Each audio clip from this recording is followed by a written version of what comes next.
The message from Earth was simple, that it was short.com/polite. And it was ignored across the Orion Arm. Civilizations spoke in languages of gravity, plasma, and thought itself. Empires rose, not by conquest alone, but by consensus, trade, and technological supremacy. War, in most regions of the Galactic Concord, had become inefficient, primitive, wasteful. Earth, by comparison, was barely a footnote designation, salt reclassification, emerging industrial species, risk level minimal, strategic value negligible.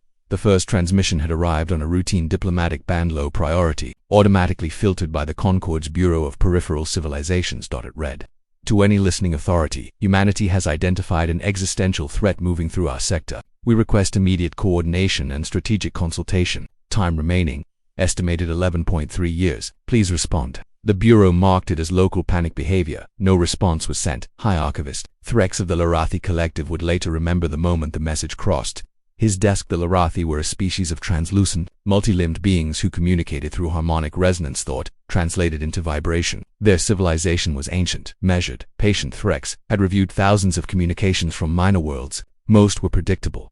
Requests for protection, petitions for trade, occasional territorial disputes. Earth's transmission had been different. Not emotional, not desperate, just precise. He had forwarded it to the Strategic Risk Analysis Division. They returned their conclusion within 12 minutes. Threat assessment: origin species lacks confirmed interstellar capability. Probability of accurate detection: 0.0008%. Recommendation: archive. Threx archived it. He never responded. 11 years later, the first Concord colony died. It happened without warning. The world of Hesper Prime, a prosperous agricultural hub orbiting a stable blue giant, simply went dark. No distress call, no evacuation signal, nor orbital debris. When a patrol fleet arrived, they found the planet intact. Oceans remained atmospheric stable, cities untouched, but there was no life. Not a single microbial signature. The biosphere had been erased with surgical precision. The event was classified as an anomaly. Then it happened again. And again. Each time, a world went silent. No battles, no explosions, no radiation. Just absence. Emergency session of the Galactic Concord. Species from 73 civilizations assembled in orbit around the neutral world of Corel. Holographic projections filled the chamber. Representatives of entities that breathed methane, fed on radiation, or existed partially outside conventional space. High Archivist Threx floated at the center of the Larathi delegation, his body shimmering with anxious resonance. The evidence scrolled across the chamber. 7 dead.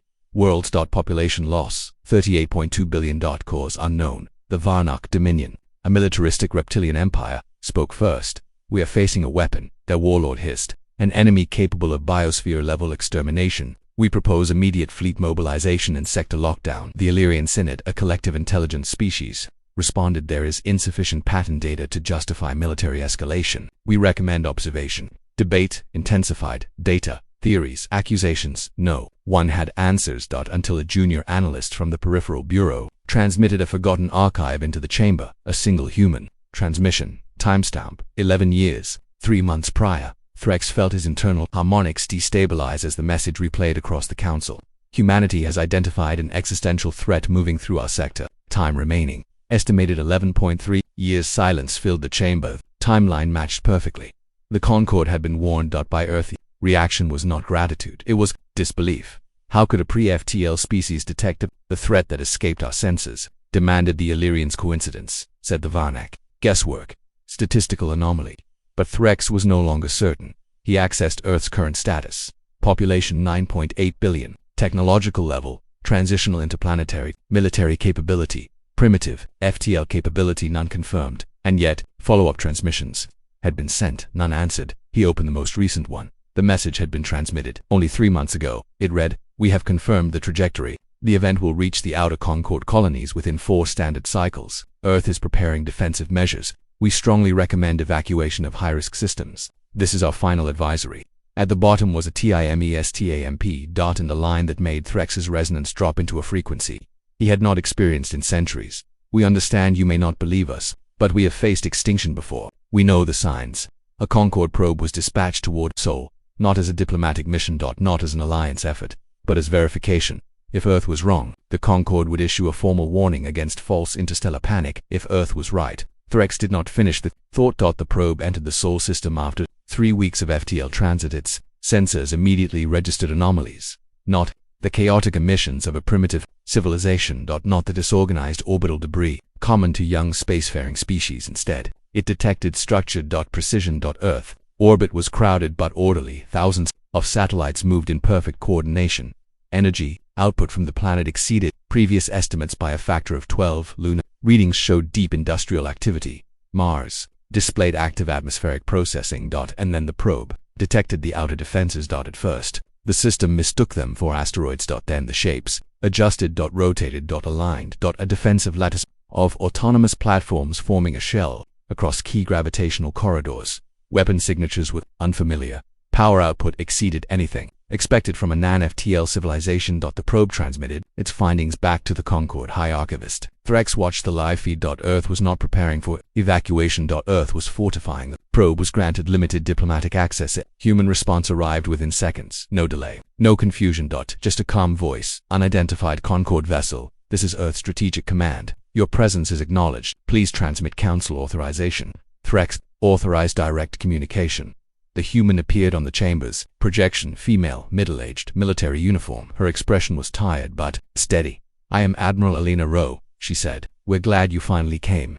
Threx transmitted a harmonic inquiry. Humanity warned the Concorde of an existential threat. "We require clarification. What is approaching our region?" The Admiral paused. For a moment, her eyes reflected something deeper than fear. Then she spoke. "It isn't a weapon," she said quietly. "It's a predator." The chamber stirred. "Predator? On a stellar scale?" The Varnak warlord leaned forward. "Explain." Admiral Rowe nodded once. "We call it a biosphere reaper. It doesn't attack fleets. It doesn't negotiate. It consumes life, entire ecosystems, then it moves on."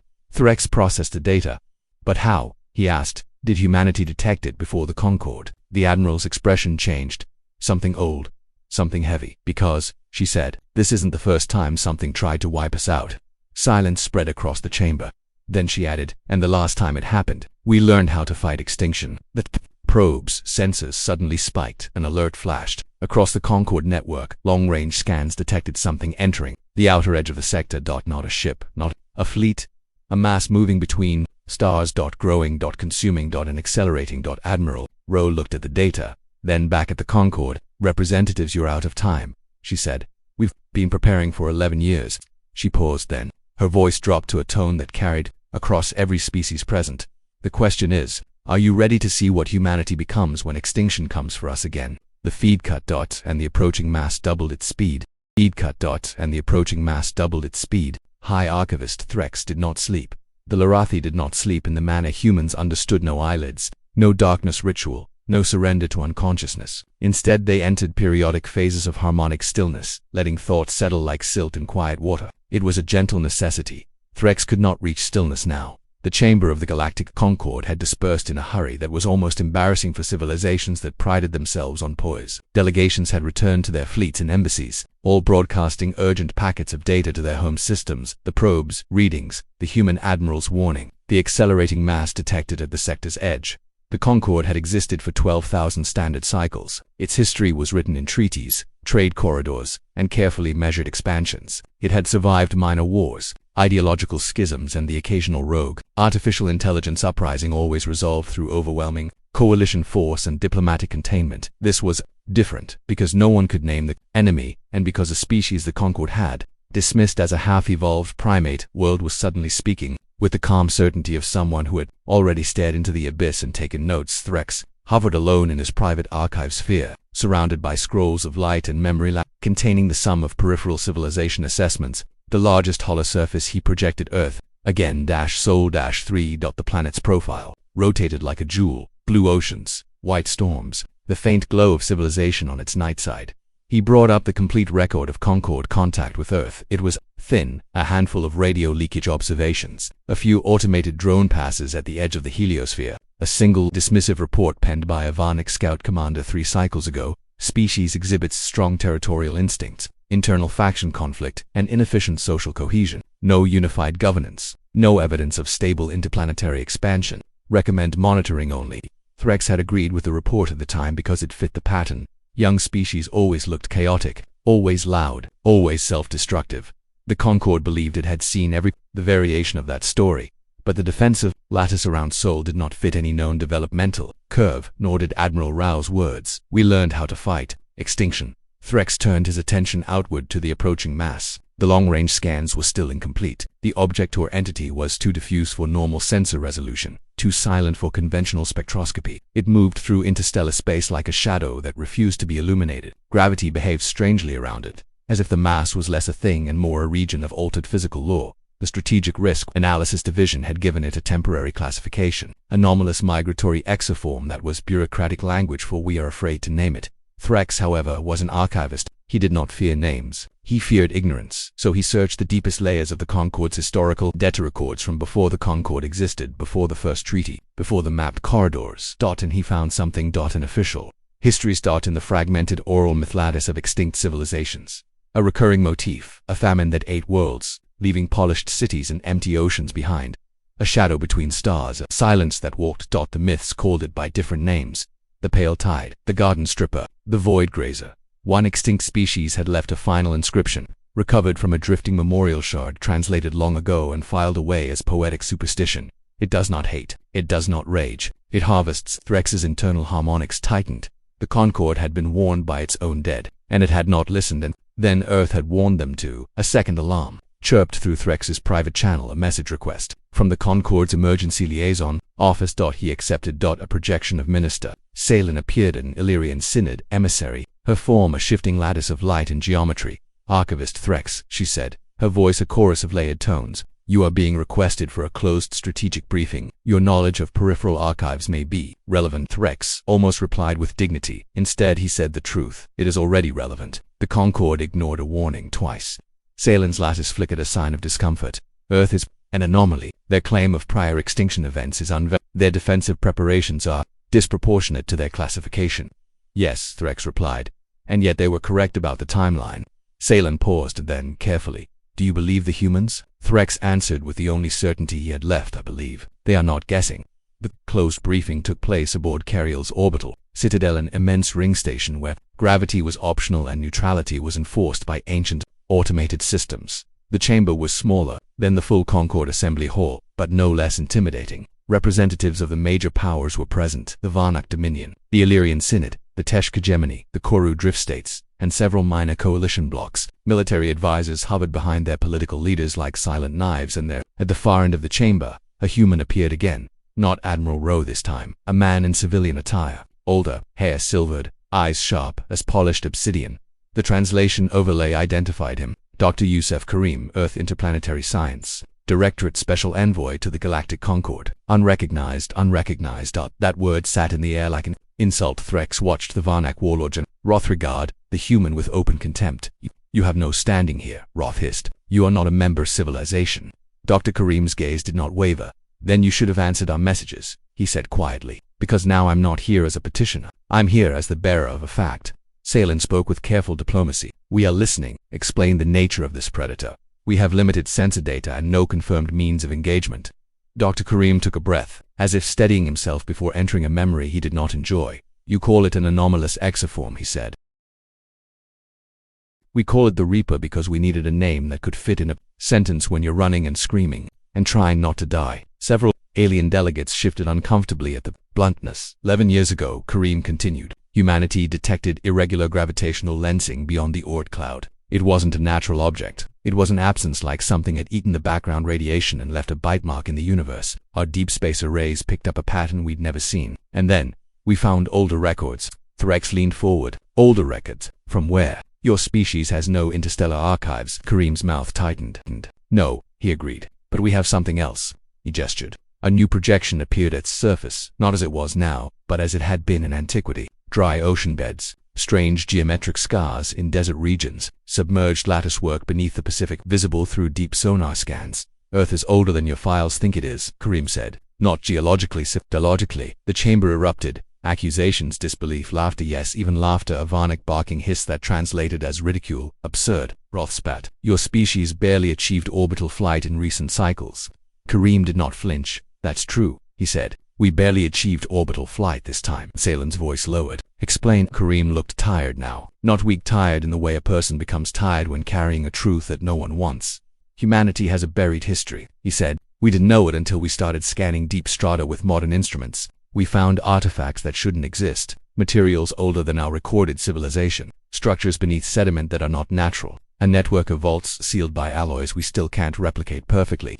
The room fell into a different silence, no longer mocking, but uneasy. Threx felt his harmonics resonate with an old archival instinct. When evidence appears inconsistent, assume the record is incomplete. Kareem continued. Those vaults contained data, not in your formats, in ours. That was the terrifying part. Whoever built them, whatever version of us, left messages for a future humanity. For us. And what did they say? Salen asked. Kareem's eyes flicked down for a fraction of a second, as if reading words burned into his mind. They said it comes back. A ripple went through the delegates. Kareem lifted his chin. They described the Reaper. They described how it strips biospheres without damaging infrastructure. They described how it passes through a region every so often, like a migration, like a harvest cycle. Threx's voice emerged thin with sudden understanding. Your species has been harvested before. Kareem nodded once. Yes. Roth slammed a clawed fist against his console. Even if this is true, you are still a primitive species. You have no FTL, no fleets capable of meeting this threat. You cannot presume to advise us. Kareem's expression sharpened. You keep calling us primitive, he said, because you measure maturity by warp drives and polished empires, but you don't understand what it means to build in a cage. He stepped closer to the projection field, and his voice, though still controlled, began to carry the weight of something larger than one man. Humans evolved under constant selection pressure, he said. Predators, disease, natural disasters, and each other. Our entire history is a long argument with extinction. Every time the universe tried to erase us, we adapted. Roth sneered. Adaptation does not stop us. Rita. Kareem turned toward him fully. No, he agreed. But it teaches you something your civilizations forgot. It teaches you what you do when there is no cavalry coming, when there is no alliance, when the polite ancient galaxy looks at your warning and files it under panic. His voice softened, and that softness was more frightening than anger. You learn to become your own cavalry. After the briefing, Threx requested a direct data exchange with Earth's envoy. It was granted, and only because the Concord had no better options. Threx retreated to a secure holochamber, where Kareem appeared again, this time alone, his face lit by the dim blue of some shipboard room. You're the first one who didn't laugh, Kareem said. Threx did not deny it. Archivists do not laugh at anomalies. We catalog them. Kareem's expression twitched, almost a smile, but it didn't reach his eyes. Then catalog this, he said. The Reaper doesn't just consume. It learns, it probes, it tests defenses. The dead worlds you found, those were sample passes. Threx's harmonics tightened again. Sample passes. Yes, Kareem said. It's mapping you. And now that you've mobilized fleets, it knows you're aware. Threx felt a cold resonance spread through his form. What does awareness change? Kareem looked away for a moment, and when he looked back, the exhaustion in him was edged with something like grief. It changes the timing, he said. It changes the route. It changes the appetite. Threx's voice dropped. And Earth, what is your plan? Kareem's reply came without hesitation, as if rehearsed for years. We're going to do what we always do, he said. We're going to build something insane with the time we have left, something that hurts it. New alert flared across Threx's sensor data from the sector edge. The approaching mass had altered course, not toward the outer colonies anymore, toward the densest cluster of inhabited systems, to Karail, toward the Concord itself. Kareem saw the change on his own display and went very still. Then he spoke, voice low and urgent. It knows you're gathered, he said. It's coming for the meeting. Threx felt the chamber around him suddenly too small, too fragile. Outside, across the vastness of space, the shadow between stars accelerated against silent, hungry, and now undeniably intentional. And Earth's defensive lattice, far away in Sol, began to reconfigure into a shape that looked less like a shield, and more like a spear. A shield, and more like a spear. The first instinct of the Galactic Concord was evacuation. It was an ancient instinct, buried beneath millennia of diplomacy and stability, but still present in every survival algorithm and military doctrine. When an unknown threat approaches a concentration of leadership, disperse command assets immediately. Within hours of the Reaper's course correction, Cariel's orbital lanes became a storm of departure vectors. Delegation fleets powered their drives, escorts formed defensive spheres, and priority corridors filled with ships fleeing toward their home territories. High Archivist Threx remained, not out of courage, out of necessity. Archivists did not abandon the record, and something told him that what was about to happen would be recorded for the rest of galactic history. The new sensor models were worse. The Reaper was no longer a distant anomaly. Enhanced long-range gravimetric arrays, hastily retasked by the Concord's science fleets, that began to resolve its structure or its lack of one. It was not a single object, it was a field, a moving region of altered space, hundreds of thousands of kilometers across, threaded with shifting densities like dark currents in an invisible ocean. Within it, energy patterns flickered brief, complex structures forming and dissolving too quickly to classify. when a Concorde scout drone was sent to probe the outer edge. Its telemetry lasted exactly 2.4 seconds. The final transmission contained no damage report, only environmental readings, atmospheric composition, none, radiation, minimal, gravitational shear, increasing, biological contamination, impossible reading. Then the drone reported something no machine should have been capable of reporting: organic, pattern detected. The signal ended. Drone's transponder went silent.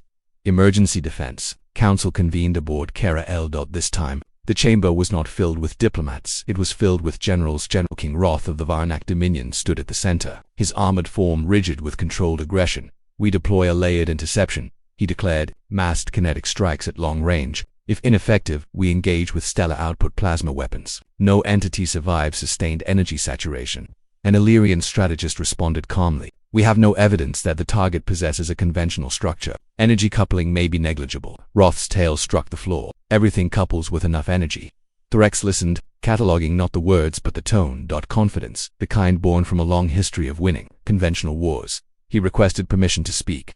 Roth glanced at him with irritation. "Archivist, this is a military council." "Yes," Threx replied, his harmonic voice steady, "which is why you should consider historical precedent." The chamber dimmed as he projected recovered mythichives, fragments from extinct species, translated and reconstructed worlds, emptied. Cities intact, fleets destroyed without battle. One fragment displayed a formation of ancient warships firing continuously into a region of darkness. The translation caption read, "We burned the void for 3 days. The void ate the light." Silence followed. Roth's jaw tightened. "We are not ancient primitives firing blindly," the Varnak warlord said. "We possess directed singularity weapons and antimatter reserves, sufficient to sterilize a system." Threx did not argue. He simply switched the projection. Live feed from Sol. Earth's defensive lattice had changed. The millions of autonomous platforms that once formed a dispersed shell were now moving into structured geometric formations stretching across key gravitational choke points. Energy readings were extreme, not explosive. Sustained, continuous. The platforms were not charging weapons. They were building the field. Minister Salen leaned forward. "What are they doing?" Threx opened the accompanying data packet. Earth had reluctantly shared with the Concorde. The translation struggled with the terminology. Gravitational phase anchor network. Purpose: stabilize localized spacetime curvature. Secondary function: prevent large-scale metric deformation. Tertiary function: force nonlinear entities into, if you want to find physical boundaries. Roth stared at the data. "They're trying to pin it down," he said. Slowly, Threx replied quietly, "Yes." A direct communication request arrived from Earth's Admiral Alina Rowe appeared again, her face more drawn than before, uniform collar open, background filled with the glow of tactical displays. "This is Earth's strategic command to the Galactic Concorde," she said. "We've reviewed your latest sensor data. Your fleets are preparing a direct energy engagement. We strongly advise against it." Roth's image appeared beside her. "You presume to advise a multi-species military coalition." Rowe met his gaze without hesitation. "I presume to advise anyone who's about to repeat our mistakes." Roth's eyes narrowed. "Explain." Rowe took a breath. 11 years ago, when we first detected the Reaper's outer field, we did what you're doing now. We hit it with everything we had. Nuclear arsenals, directed fusion lances, planetary defense grids." She paused. It grew. The chamber went still. "Energy doesn't damage it," Rowe continued. "It metabolizes complex energy gradients. To it, a weapons barrage isn't an attack. It's food." Roth's expression hardened. "Then your proposed solution is containment. You believe a pre-FTL species can succeed where the Concorde cannot." Rao's voice dropped. "No," she said. "I believe we might be the only ones who tried the right approach." Salen spoke softly. "And that approach is?" Rao's eyes flicked briefly to something off-screen, then back. "We don't fight it with power," she said. "We fight it with limits." Hours later, the first Concorde fleets made contact. Despite Earth's warning, Roth authorized a test engagement. The Varnak Dominion's third battle armada deployed along the Reaper's projected path 300, capital ships forming a defensive crescent. The opening volley was spectacular. Coherent plasma beams, each capable of vaporizing a small moon, converged on the leading edge of the dark field. Antimatter torpedoes detonated in precise patterns, creating overlapping shock fronts designed to disrupt any known matter configuration. Sensors recorded a massive energy spike.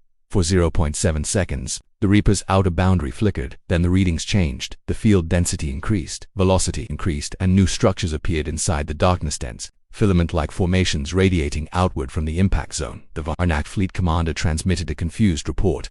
Target response: adaptive energy absorption confirmed. Field expansion accelerating. Then something reached back. Not a beam, not a weapon. A distortion wave, almost invisible, passed through the forward line of Varnic ships. No explosions followed. Instead, one by one, their life support bioscanners went dark. Internal cameras later recovered the Truth crew members collapsed simultaneously. Not from vacuum, not from radiation, from sudden, total biological failure. Cells shutting down. Metabolism halted. Ships full of intact bodies drifting in perfect silence. Within minutes, 32 capital ships became empty. Metal shells. The rest of the armada retreated. Roth did not speak for a long time. "Hi." Archivist Threx requested immediate contact with Earth. This time, Dr. Karim answered. "You saw it," Karim said before Threx spoke. "Yes," Threx replied. "Your assessment was correct. Energy engagement strengthens it." Karim nodded grimly. "It feeds on complexity, heat gradients, electromagnetic chaos, biological fields, anything organized enough to count as life or activity." Threx processed the implications. "The Concord is exactly what it seeks. Dense populations," Karim said. "Heavy infrastructure, high-energy civilizations clustered together. You're basically a buffet." Threx hesitated. "Your defensive lattice," he said. "The phase anchors. Can they stop it?" Karim didn't answer immediately. Instead, he asked a question. "How many inhabited systems are within 5 light-years of Threx ran the calculation. 12 major population centers. Estimated combined biosignature density, 64 billion individuals." Karim exhaled slowly. "If the Reaper reaches that cluster," he said, "it won't just pass through. What will it do?" Karim's voice dropped to a near whisper. "It'll nest back on Sol's tactical network." Admiral Rowe stood before a circular table filled with holographic projections of the inner Concord region. Fleet movements, evacuation, corridors. The accelerating Reaper. Around her stood Earth's senior commanders and scientists. One of them spoke what everyone was thinking. "It nests there," the officer said. "It'll grow beyond anything we've modeled." Rowe nodded. Double quotes, "Yes." Another voice. "Then the Concord needs to scatter." "They won't scatter fast enough," Karim said from a remote link. "Their infrastructure is too dense. Their governments are too centralized. They're optimized for stability, not collapse." Silence followed. Then Rowe made the decision. "Begin Phase 3. She said. The room stilled. A junior officer swallowed. "Admiral, Phase 3 was designed for Sol defense." Rowe's expression hardened. "Then we move Sol's defense," she said. Across Earth's orbital network, the massive lattice formations began a new maneuver. Instead of tightening around Earth, they began to break formation. And accelerate. Out of the Sol system, on a trajectory that intersected the Reaper's path, and beyond that, toward Karel. High Archivist Threx watched the telemetry update. Millions of human platforms leaving their home system, abandoning their own defenses, moving to shield a civilization that had ignored them. He opened a direct channel to Dr. Karim. "You are exposing your own world," Threx said. Karim's reply was quiet. "Yes, why? Yes, why?" There was a long pause. Then Karim said something that Threx would archive forever. "Because extinction is contagious," he said. "And we're done being the species that survives alone." Outside Karel's orbit, the first advanced elements of Earth's defensive sphere entered Concord space. And behind them, the Reaper accelerated again. Faster. Hungry. Responding. As if it had finally noticed humanity. The first human platforms arrived at Karel 3 days later. They did not arrive like a fleet. They arrived like weather. High Archivist Threx watched from the observation sphere as the incoming signatures filled the tactical display. Millions of small, identical transponders, each moving with perfect coordination through the outer orbital lanes. Concord Traffic Control attempted to assign approach vectors. The humans ignored them, not out of hostility, out of mathematics. The platforms were not ships. They were components. Each unit adjusted its trajectory continuously, forming vast shifting geometries that only made sense when viewed at planetary scale. Within hours, a skeletal lattice began to form around Karel. Then another. Then another. Layers. Not a wall, a volume. Minister Salen stared at the projections. "They are building a containment space." Threx analyzed the energy output. "No," he said quietly. "They are building a trap." Emergency command session. Karel Defense Council. For the first time in Concord history, a non-member species was granted operational authority. Admiral Elena Rowe appeared at the center of the chamber, her uniform now bearing the insignia of Earth's Unified Defense Authority. Behind her, the holographic display showed 3 overlapping models. The Karel system. The incoming human lattice. The Reaper's projected trajectory. Rowe spoke without ceremony. "You have approximately 42 hours before first contact. Evacuations should continue, but they won't finish in time. So we're going to change the battlefield." General King Roth folded his armored arms. "You will explain your strategy." Rowe nodded once. "The Reaper is not a ship. It's a distributed biological physical field. It feeds on complexity and activity. Energy weapons make it stronger. Dense biosignatures attract it. But it has one weakness. She highlighted a region of space between two orbital shells. It needs gradient, she said. Change, motion, energy, flow. That's how it metabolizes. So we're going to starve it. Salen's lattice flickered. Starve a stellar-scale entity. We don't fight it, Rose said. We freeze it. The full design of the human system was released to the Concorde designation. Gravitational phase anchor network extended configuration. Operational nickname. The cage. Each platform generated a localized space-time stabilization field, smoothing out curvature fluctuations and suppressing dynamic energy gradients. Individually, the effect was negligible. Together they could create a region of space where physics became quiet. No turbulence. No sudden energy flows. No complex field variations. To most civilizations, it sounded useless to the Reaper. It was starvation. Threx studied the models and felt something rare for a Lyrathi archivist. Respect your species developed this technology in 11 years, he asked during a private channel with Dr. Kareem. Kareem shook his head. No, he said. We developed the theory in 11 years. He hesitated. The core principles were in the vaults. The Reaper crossed the outer boundary of the Corral system 18 hours ahead of schedule. Sensors detected its arrival not as an object, but as a subtraction. Background radiation dimmed, stellar light bent slightly inward. Then the outer monitoring stations went silent. No distress, no explosion, just absence. Inside the Defense Council, tension became physical. Roth turned to Ro. Your cage is incomplete. It doesn't need to be complete, she replied. It needs to be in its path. First contact, the Reaper's leading edge entered the outer layer of the human lattice for a moment. Nothing happened. Then the sensors began reporting something unprecedented. Velocity drop, 3%. Field density, decreasing. Internal energy fluctuation, unstable. Inside the darkness, the shifting filaments began to slow, not stopping, but hesitating. Like a current meeting. Resistance. Rose spoke softly over the command channel. Feels it. Then the Reaper adapted it. Pulse moved through the dark field, broad, slow, deliberate. The outer human platforms began to fail, not destroyed. Drained power levels dropped to 0 as the Reaper siphoned the minimal energy needed to destabilize the anchor geometry. One by one, sections of the lattice flickered out. The cage began to tear inside the council chamber. Roth leaned forward. It is learning your system. Ro did not argue. Yes, she said. That's why this is only phase 3. Across the Corral system, Concorde fleets had been ordered to maintain absolute stillness. No weapons fire. No engine burns beyond minimal. Station keeping. Population centers dimmed. Power grids. Entire cities went dark for the first time in their histories. Advanced civilizations deliberately reduced themselves to near pre-industrial energy levels. It was working. The Reaper's trajectory began to shift, drawn toward the remaining active regions, toward Cariel's orbital shipyards, toward the evacuation corridors, toward movement, toward life. And then something else lit up the system. A new human fleet entered. This one was different. Large. Massive. Not platforms. Ships. Wrecks magnified the image. The vessels were crewed by Concorde standards, singular, armored, heavy, no elegant energy sails, no exotic materials. They looked like machines designed by a species that expected to be hit. Roth's voice carried open skepticism. These cannot engage the entity. They are conventional warships. Rao's reply was calm. They're not here to fight the Reaper. Then why are they here? Ro hesitated. For phase 4, Dr. Kareem appeared on private channel again, about to see something the Concorde doesn't understand. Yet, he said, Threx studied the incoming fleet. They appear primitive, he said carefully. Kareem gave a tired, half smile. That's because they are. He paused. They're also disposable. The Reaper's core mass began to enter the inner lattice. Field resistance increased. Velocity dropped further, but the entity was adapting faster, now redirecting internal energy flows, pushing tendrils outward toward active Concorde infrastructure that was no longer moving like a drifting predator. It was maneuvering. Choosing. Then, the first human ship accelerated straight toward it. Roth barked a laugh. Suicidal. But the ship did not fire weapons. It detonated. Not an explosion of energy, an explosion of matter. The vessel fragmented into a cloud of ultra-dense petite debris designed to spread across millions of cubic kilometers.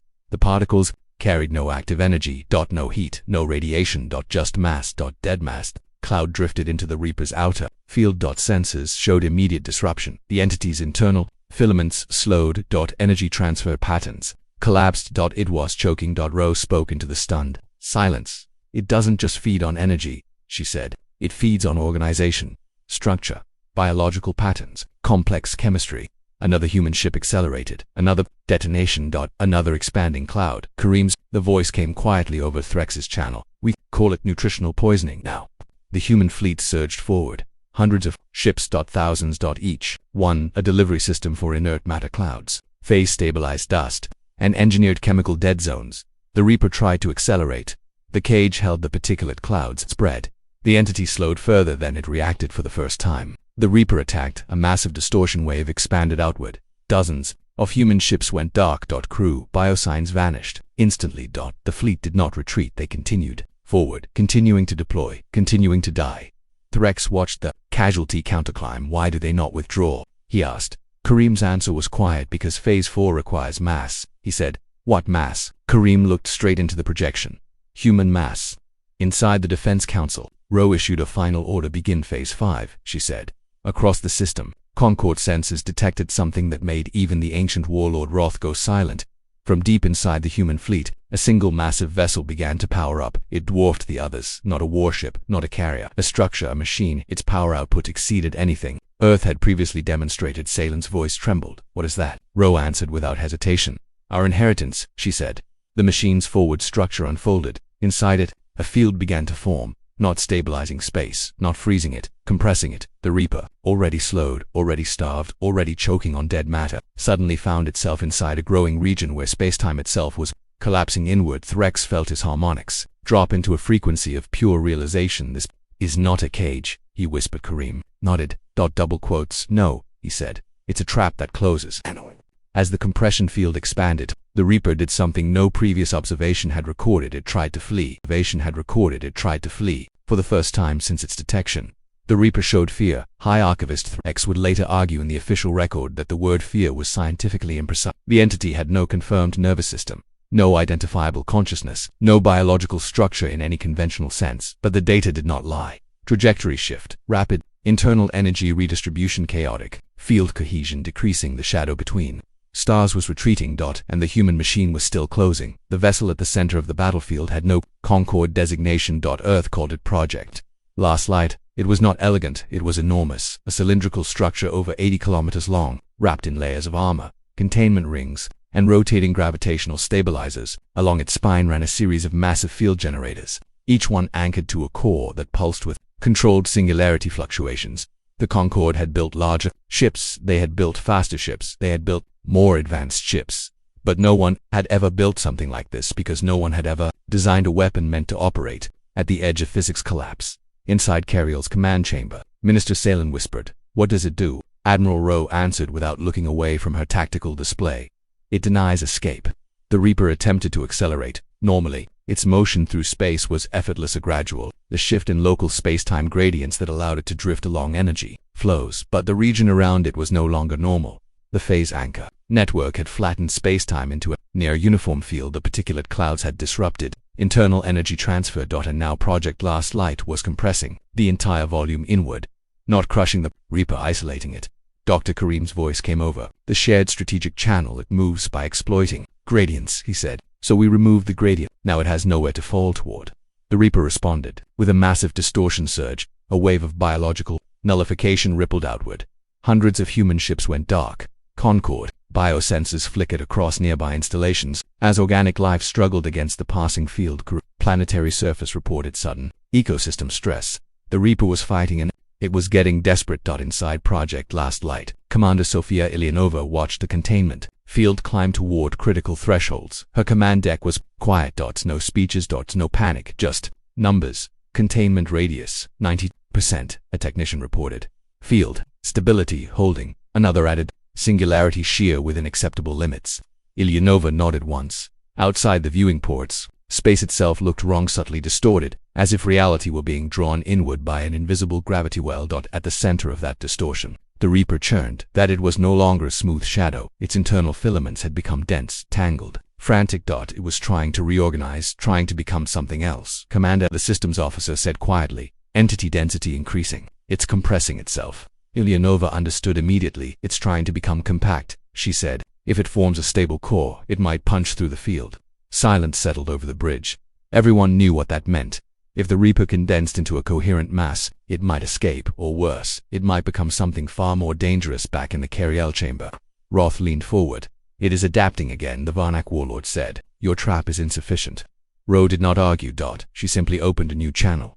Commander Ilyanova, she said. You are cleared for Phase 6. Threx turned to Kareem. You did not mention a Phase 6. Kareem's expression was heavy because we were hoping we wouldn't need it. Inside Project Last Light, a new alarm sounded. Containment integrity declining, internal density spike detected, core formation probability rising. Ilyanova closed her eyes for a single second, then she spoke calmly. All hands, prepare for terminal operation. No one asked what that meant. They already knew. The ship's internal announcement system activated. Attention, crew of Last Light, Ilyanova said, her voice steady across every compartment. The entity is entering critical reconfiguration. We are proceeding with final containment protocol. Evacuation is not possible. You have 5 minutes to secure all stations. A pause. Then, softer, it's been an honor. Across the massive vessel, thousands of men and women returned to their consoles. No one ran. No one panicked. They had volunteered for this assignment because Phase 6 had only one outcome. Kareem spoke quietly to Threx. The vault records described what stopped it last time, he said. Not a weapon, a collapse event. Threx's harmonics trembled. You intend to create a singularity. Kareem shook his head. No, he said. We're going to become one. Project Last Light's core began to overload, not explosively, deliberately. Containment rings locked. The singularity modulators disengaged their safety constraints. Mass energy reserves throughout the ship were redirected inward. Every reactor, every storage cell. Every piece of matter not structurally essential of it fed into the core. The ship was turning itself into fuel. Commander Ilyanova watched the numbers climb. Core density approaching threshold. Outside, the Reaper's internal structure had nearly completed its compression. A dense nucleus of dark matter-like substance was forming at its center. Two collapses, racing each other. Admiral Rouse's voice came over the channel. Sophia, she said quietly. Ilyanova allowed herself a small smile. Goodbye. Alina. Then she gave the final command. Collapse initiation. From Cariel's orbit, the event looked almost gentle. The region around Project Last Light dimmed. Light bent inward. Stars warped slightly at the edges, then space-folded, not violently. Efficiently. Controlled gravitational collapse formed where the ship had been a newborn microsingularity. Its event horizon expanded just enough to encompass the compressed core of the Reaper. For the first time in recorded observation, the entity lost cohesion. Its internal field structures unraveled as spacetime itself, but became the dominant gradient. It could not metabolize gravity. It could not feed on a horizon. It could not escape. The Reaper fell. And as it fell, its vast distributed field collapsed inward, dragged into the growing singularity like mist into a drain. Sensors across the system recorded something unprecedented. Biosignature loss, none. Energy spike, minimal. Instead of exploding, the Reaper simply disappeared, consumed, contained, gone. The singularity stabilized at a safe mass threshold. Automated human stabilization platforms released moments before collapse activated around it, forming a permanent gravitational management array. The black point hung silently in space, no longer a predator, now a prison inside the Cariel chamber. No one spoke for a long time. Finally, General King Roth asked the question everyone was thinking. How many were aboard that vessel? Ro answered quietly. 32,000. Silence deepened. Threx felt something unfamiliar ripple through his harmonic field. Not fear. Not something heavier. Understanding later. In a private channel, Threx spoke to Dr. Karim. You sacrificed them, he said. Karim did not look away. Yes. Threx hesitated. You did this for the Concord, a civilization that ignored your warning. Karim's voice was tired, but steady. No, he said, we did it because if the Reaper learned how to survive here, he looked toward the distant singularity, it would come back stronger. A long pause. Then he added, and because extinction doesn't care about politics. Across the system, evacuation fleets slowed. Power grids began to come back online. Cities lit up again. Life resumed. But in the center of Cariel space, a small black star remained, a reminder, a warning, and the first monument ever built to a species that had not yet been invited into the Galactic Concord. To the Galactic Concord, the singularity did not move. That was the first thing the Concord confirmed. In the days following the collapse of the Reaper, hundreds of probes were deployed around the containment array Earth had left behind. The network of autonomous human stabilizers, angular devices no larger than shuttles, orbited the black point in precise mathematical patterns, continuously adjusting gravitational output to maintain a stable mass and prevent uncontrolled growth. The prison held no emissions beyond predictable Hawking radiation, no anomalous energy fluctuations, no biological signatures.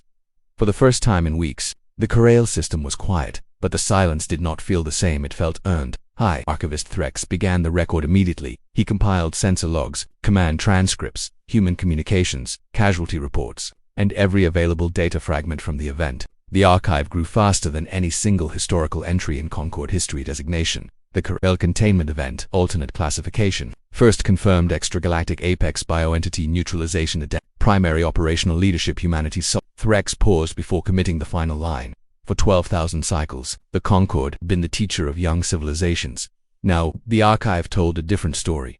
The political consequences came slowly at first. The major powers focused on recovery. The Varnic Dominion issued casualty honors for the lost Armada crews. The Illyrian Synod began long-term ecosystem monitoring across affected regions. Trade routes resumed. Power grids returned to full capacity, but the unspoken truth hung over every system.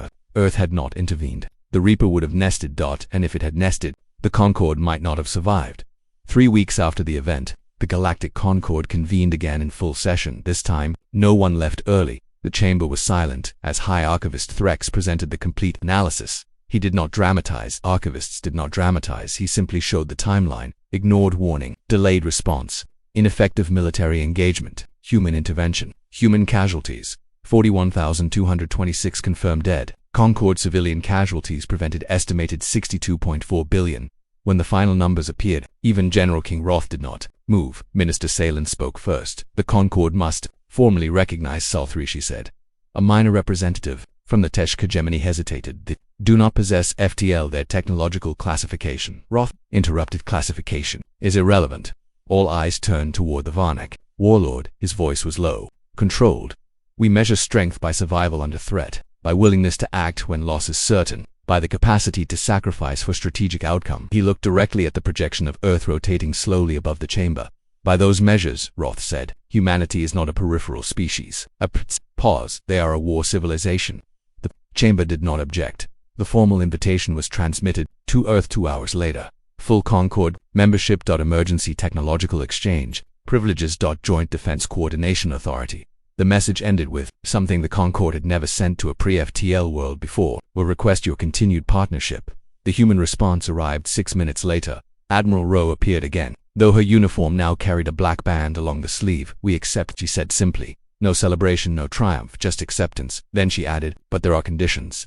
The conditions surprised everyone. Humanity did not ask for territory. They did not ask for military leadership. They did not ask for technological dominance. They asked for 3 things. First, distributed population protocols. No system would be allowed to concentrate more than a defined biosignature density. Civilizations would expand outward instead of clustering inward. Second, extinction monitoring networks. Every Concord species would contribute to deep time threat analysis, biological, artificial, or unknown.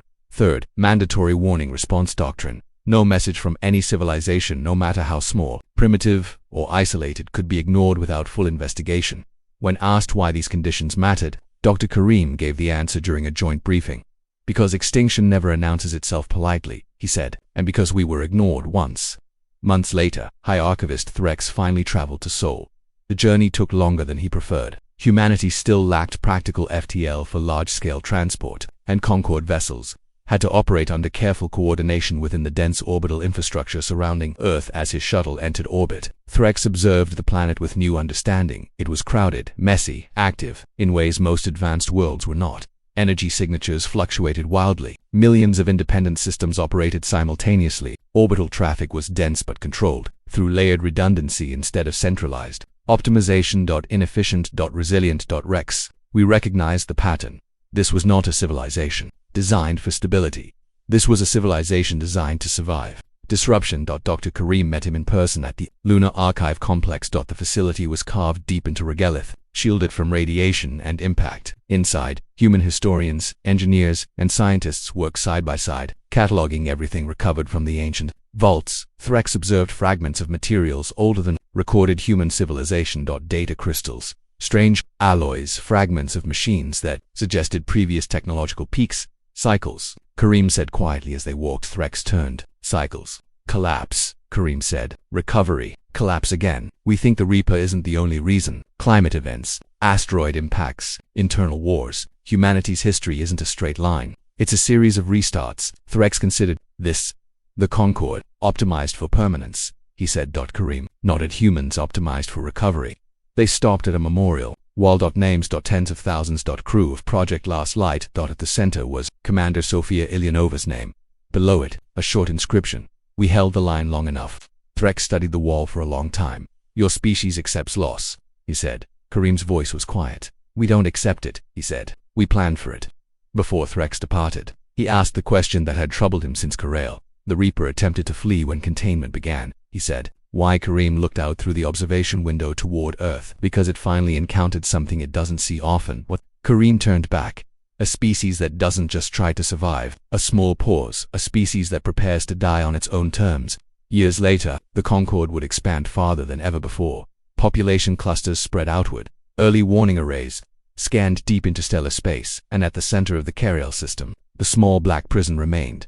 Occasionally, a human maintenance vessel would visit the containment array. They always left a marker buoy nearby. The message was simple, not a warning, not a threat, just a statement, broadcast continuously into the quiet dark. This region is protected. Predation will be resisted. High Archivist archived the message under a new classification. Human doctrine. Then he added a final annotation to the Karail record. Not an official summary. Just a personal note. The galaxy once believed humanity was fragile because they had suffered so many near extinctions. The galaxy was wrong. Humanity is strong because they survived them. Humanity is strong because they survived them.